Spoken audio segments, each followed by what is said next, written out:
My family cheated me out of $50,000, I made them pay back every penny, and then they were surprised that I was successful. If I ever tell this story again, I'll probably laugh, not because it's funny, but because it's so absurd that laughter feels safer than the truth. The truth is that my own family stole $50,000 from me. And I let them. My name's Jordan, and I was always the dependable one. The responsible sibling, the quiet achiever, the one who remembered birthdays and never asked for help. You know the type, the kid who got good grades, worked part-time in high school, and somehow got blamed when the other kids messed up. I thought being the dependable one would earn me their respect. I thought it would keep me safe. It didn't. The $50,000 was everything I had. My savings, my emergency fund, the cushion I'd built over years of skipping vacations and working late nights. It wasn't inherited or gifted. I earned every cent. I'd been saving with a plan in mind, my own little coffee shop, something quiet and cozy where people could sit with a book and forget the world existed. But dreams don't stand a chance when family guilt comes knocking. It started with my parents. They were struggling financially, at least, that's what they told me. My dad had retired early after a back injury, and mom's hours were cut at the clinic. Their house was falling apart. They said they just needed a little help. Just enough to cover the mortgage for a few months. Then it became car repairs. Then medical bills. Then, an investment opportunity that my older brother, Dean, swore was a sure thing. "You'll get it all back," he said, smiling that charming, infuriating smile he always used when he was lying through his teeth.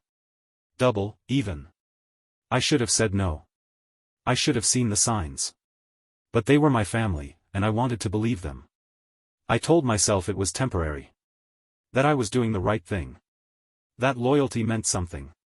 I wired the money in 3 chunks. I remember each transfer like it was a scar: $15,000 for the house. $20,000 for the opportunity. And the final $15,000 when my mother called me crying, saying the bank was going to take the car if they didn't pay in 24 hours. That one broke me. 2 months later, Dean posted a photo of himself on Instagram, feet kicked up at a beach resort in Cancun, cocktail in hand. "Work hard, play harder," the caption read. I stared at that picture for a long time, blinking at the bright blue of the ocean behind him, the kind of blue I hadn't seen in years because I was always too busy being responsible. Then I opened my banking app and looked at my balance. Just under $400. I remember whispering out loud, "They played me." That realization came slow and heavy, like molasses poured over my chest. My parents stopped returning calls when I asked about repayment. Dean said I was being toxic and ungrateful. And when I asked for documentation, just something in writing confirming they'd pay me back, my dad laughed. "You're acting like a stranger," he said. What kind of son demands a contract from his family? That's when I knew, they never planned to pay me back. They never saw it as borrowing. To them, my savings were just conveniently available assets, resources to be redistributed to the more deserving family members. I stopped calling after that. I started making my plan. It wasn't about revenge. Not at first. It was about justice. About taking back what was mine, or at least, what dignity I had left. Because they hadn't just taken money, they took my trust, my safety net, my belief in the people who raised me. You don't just steal from someone like that and expect them to come to Sunday dinner. I began quietly. I tracked everything. Emails, messages, transfers. I printed statements, compiled screenshots, documented the dates and times. I created a folder I called Reclamation. It felt dramatic, but I needed to name it something. I needed to remember why I was doing this when the doubt crept in. And oh, the doubt crept in. "You're overreacting," it would whisper. "It's just money." But it wasn't just money. It was years of effort. It was my future. I kept the mask on for a few months longer. I visited home for my sister's baby shower. I smiled and brought a gift. I pretended everything was fine. Meanwhile, Dean showed off his new watch, Rolex, of course, and my mom casually mentioned they were looking into timeshares. Every word they spoke was a match to my gasoline-soaked patience. The tipping point came on my birthday. I got a card in the mail. No gift. No check. No apology. Just a Hallmark card signed in 4 different colors of ink and a $5 bill taped inside with a note, "For a coffee, smiley face." A coffee. $50,000, and they gave me a $5 bill taped inside a card that probably cost more than the cash it held. That night, I didn't sleep. I didn't cry, either. Something colder than sadness settled into me. I felt calm. Focused. That was the night I began my real plan. I knew something they didn't. Something I'd been quietly working on in the background ever since I realized I'd been robbed. Something my strategic investor brother and I were just going through a hard time parents had never bothered to ask about. I had access to the deeds. See, Dean's so-called investment wasn't just a scam, it was a paper trail. One that led to a property in all their names, bought under the table with my money, never disclosed, never mentioned. They'd pooled it and flipped it under a trust. And through some small miracle, or maybe laziness, they'd used my old accountant to draw up the papers. He'd reached out to me about a year ago, confused why my name wasn't on the documents when the money came from my account. I played dumb then, told him I must have made a mistake. Now, I called him back. "Hey, remember that project from last year?" I said. "I do," he replied, cautious. "I want to fix a few mistakes." And so we began. I had never been the kind of person to enjoy confrontation. My usual tactic was silence, letting things roll off my back like rain. But not this time. This time, I was going to be meticulous. Strategic. Maybe even a little cruel. The accountant, Andrew, was more than happy to cooperate once I explained what had happened. He was professional, but I could hear it in his voice, he was appalled. "They used your money and left your name off everything?" I nodded, then realized we were on the phone and said, "Yep. I can pull everything," he said.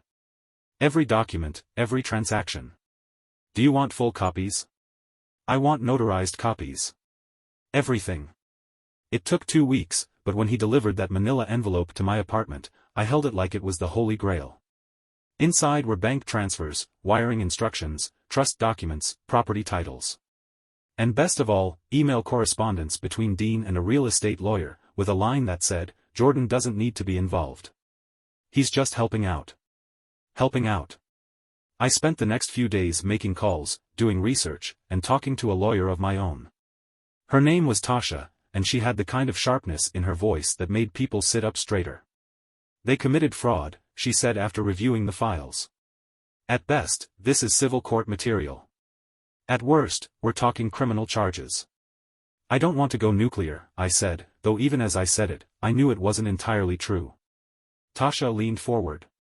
"Then you'd better be ready to negotiate from a position of power. Because these people? They've already shown you how little they think of fairness." The leverage was all there. My money, their signatures, the proof they'd knowingly excluded me from legal documents tied to funds I provided. There was even a clause in the property acquisition that mentioned non-refundable capital contributions, a phrase that could make or break their defense. Tasha said we'd start there. The timing had to be perfect. I waited until the week of my niece's first birthday party, an event that had the whole family buzzing, one that they assumed I'd show up to quietly, smile politely, and bring an expensive gift to show I was still part of the family. Instead, I had a courier deliver something else. Each envelope was hand-addressed. One for my parents. One for Dean. Inside, a letter from Tasha, a notice of intent to file a civil claim for fraudulent misappropriation of funds, and a demand for immediate reimbursement of $50,000. Plus interest. Oh, and a preliminary lien notice on the property they'd bought with my money. You could hear the explosion from blocks away. Dean called me 6 times in a row. My mom left me a voicemail where she cycled through denial, anger, tears, and finally, a guilt trip about how "you're tearing this family apart." I saved that one.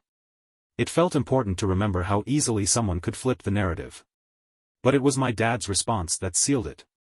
He showed up at my apartment. No call, no warning. Just knocked on my door like we were still close, like he hadn't been ignoring my texts for months. I opened the door slowly, already feeling my chest tighten. "Dad." He looked older. Tired. But not sad, just inconvenienced. "This is ridiculous," he said without a greeting. "Dragging us into court like this? Over money?" I stepped aside but didn't invite him in. $50,000 isn't just money. You gave it to us. I loaned it to you. We agreed. There were no written agreements. Because you asked me to trust you. He rubbed his face like he was the one who'd been wronged. Jordan, we're your family. You don't take your family to court. Funny, I said. Because you had no problem taking from your family. He tried to get me to sit down, talk it out. Said he could maybe get Dean to contribute something toward a repayment plan. Said they didn't have it all liquid right now but maybe, over time. That's when I handed him my own letter. A settlement offer. It was fair. It was also final. Pay me back, in full, within 30 days, and I wouldn't file. Ignore the letter, and I'd go forward, with everything. Tasha was ready. The paperwork was done. The only thing missing was my signature. You're really doing this, he said, stunned. I really am. They had money. I knew it. Dean had posted a new car on his social media 2 weeks prior. My parents had redone their kitchen. These people didn't lack money, they just thought mine was easier to take. A week passed. Then 2. Silence. Then the wire transfer came in. Every penny. No apology. Just the transaction and a text from Dean, hope you're happy. And strangely, I was. Not euphoric. Not victorious. But satisfied. I had done what I said I would do. I'd stood up. I'd made them face consequences for what they did. I could have left it there. But something in me needed more. Not revenge. Closure.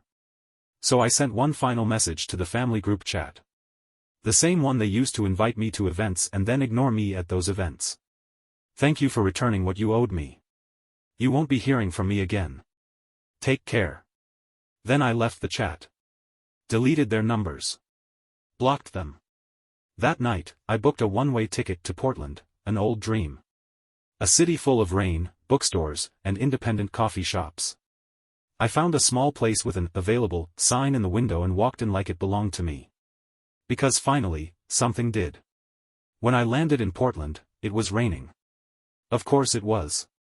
It's always raining in Portland. But that kind of gray suited me. It wasn't dreary, it was honest.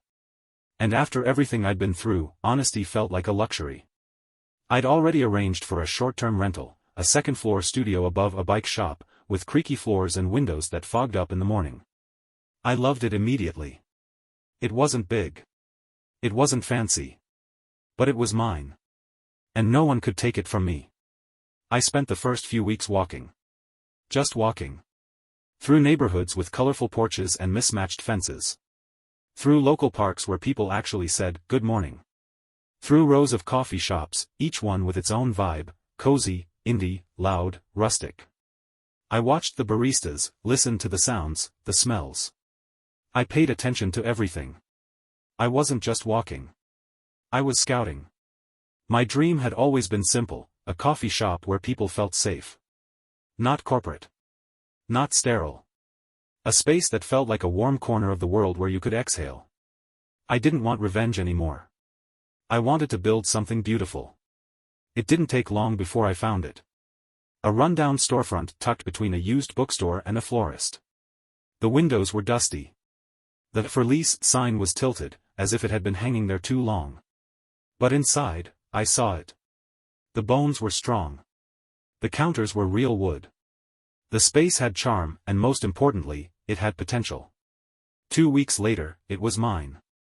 I cashed out a portion of my savings, yes, the very same money my family had once tried to erase from my life, and put it into something they couldn't touch. I named the shop Reclamation. It felt poetic. This was me, reclaiming my path, my time, my peace. Opening a business isn't glamorous. It's paperwork and permits and plumbing problems and sleepless nights. But I loved every moment. I painted the walls myself. I sanded the counters. I tested espresso machines until I found one that purred like a cat when it steamed milk. I sourced everything local, beans, pastries, art. I hired people who reminded me of myself at 23, hopeful, a little nervous, ready to prove something. I trained them with kindness. I paid them well. I promised I'd never be the kind of boss who made them feel disposable. Word got out quickly. Reclamation became a place people stumbled into and never forgot. We had a bulletin board for community events, shelves of free books, and a playlist that included everything from Nina Simone to Bon Iver. It was ours. And then, something unexpected happened. An email. From Dean. Subject line, seriously? No greeting. No punctuation. Just a screenshot of an article from a local business blog. It was a profile of Reclamation, a glowing review. They'd called it Portland's coziest new coffee spot with a story as strong as its espresso. I remember laughing out loud. Of course he saw it. Of course he was still watching. I didn't respond. A week later, my mom called. New number, but I recognized her voice instantly. She left a voicemail, no apology, just questions. Are you really living out there now? I saw the article. Looks like you're doing okay. Are you ever coming back? She sounded bewildered, like she couldn't believe I was thriving without them. Like she was finally realizing I didn't need them the way they thought I did. I didn't respond to her either. But I kept the voicemail. Like a fossil. As the shop grew, so did my life. I made friends, real ones. People who liked me for who I was, not what I could give. I started dating again. Slowly. Carefully. But with hope. One night, I stayed late to close the shop. The windows glowed against the dark street. My hands smelled like espresso. My playlist hummed softly through the speakers. I sat at the front table, the one near the window, and watched the rain tap against the glass. And for the first time in years, I felt peace. Not just relief. Not escape. But real, full-bellied peace. I didn't miss them. I didn't want them back. Sometimes people ask if I ever forgave my family. I usually shrug and say, I moved on. But if I'm being honest, I didn't forgive them because they never asked. They never offered. They never understood.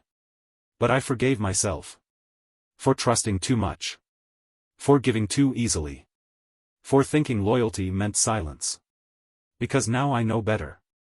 Loyalty doesn't mean setting yourself on fire to keep other people warm. It means standing in your truth, even if it means standing alone. And sometimes, the best way to love your family, is from a distance so far, they can't hurt you again. It's funny how often people confuse silence with surrender. When I stopped calling my family, they thought it was a phase. When I didn't show up for birthdays, holidays, or emergencies that suddenly popped up once the money stopped flowing, they assumed I'd come crawling back eventually. But silence wasn't surrender. It was strategy. And eventually, it became sanctuary.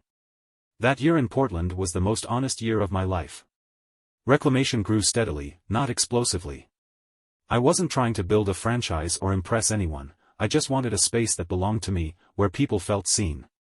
And slowly, I built a community of regulars, artists, students, night owls, early risers, and the quiet kind of joy you only find in good coffee and warm light. But even in peace, the past finds a way to knock on your door. It came one Wednesday morning, wrapped in a manila envelope. A legal notice. My family was being audited. Turns out Dean had been playing fast and loose with a lot more than my $50,000. Investments, property holdings, tax filings, they were all under review. The same paper trail that helped me reclaim my money was now catching up with them. The notice was just a courtesy. My name had come up in one of the investigations because of the old financial ties, but I had nothing to worry about. Everything I'd done was clean, documented, and long since severed. I wasn't mad. I wasn't even surprised.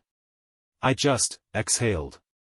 Tasha, my lawyer, called to make sure I was okay. She asked if I wanted to press charges for some of the forged documentation we discovered along the way. Would it help you sleep better? She asked. I smiled. Tasha, I sleep like a baby. I declined. Not because they didn't deserve consequences, they absolutely did, but because I'd already reclaimed what mattered most. My voice. My worth. My time. Anything beyond that just dragged me back into the same storm I'd spent so long crawling out of. I didn't need revenge. I needed distance. That summer, I took my first real vacation in years. I closed the shop for a week, something my past self would have called unthinkable, and drove along the coast with nothing but a backpack and a journal. No phones. No emails. No obligation to be anything to anyone. In one little town by the water, I sat under a tree and wrote a letter I never sent. It was addressed to no one. Or maybe to everyone who ever took advantage of me. It said, "You didn't break me. You taught me. You taught me that boundaries are not cruelty. That love without respect is manipulation. That giving isn't the same as surrendering. You taught me that some families will guilt you into silence, but that silence isn't peace, it's erosion. You taught me to stop apologizing for having limits, to stop explaining why I deserve what I've earned. You made me think I was alone. But you know what? Alone isn't empty. Alone is free. I forgive myself for not seeing it sooner. But I'm not sorry for seeing it now." When I got back to Portland, Reclamation was still standing. My team had done a great job without me. That felt good too, knowing I wasn't the center of the universe. Just part of something meaningful. Life didn't turn into a fairy tale. But it became mine. Eventually, Dean tried reaching out again. New number, new angle. Something about wanting to make amends. Said he wanted to visit. Asked if we could reconnect. I didn't even open the message. There's a myth that closure only comes when someone admits they were wrong. But that's not true. Sometimes closure is just deciding you're done. No final fight. No perfect moment. Just done. One morning, about a year after I opened the shop, a woman walked in with a tired smile and a notebook. She looked like she'd been crying. She ordered a chai latte and sat in the back for hours, just scribbling and occasionally staring out the window. Before she left, she came up to the counter and said, "This place. I don't know what it is, but I needed it today." I smiled. That's the idea. That was the moment I knew I'd done it. Not just survived, but created something beautiful from the wreckage. Something that gave peace, not just to me, but to others like me. The quiet fighters. The ones who keep showing up even after they've been burned. Sometimes, I think about the house I grew up in. I wonder if the walls still creak in the same places. If the kitchen still smells like cinnamon on Sunday mornings. If my mother still keeps the TV volume too loud, or if my dad still talks over people at dinner. I don't miss it. Not anymore. Because the truth is, I didn't lose a family. I lost a lie. And I found myself. I haven't looked back since. And I won't. Thank you for watching the video. Like it if you watched the video to the end and don't forget to subscribe. Have a nice day.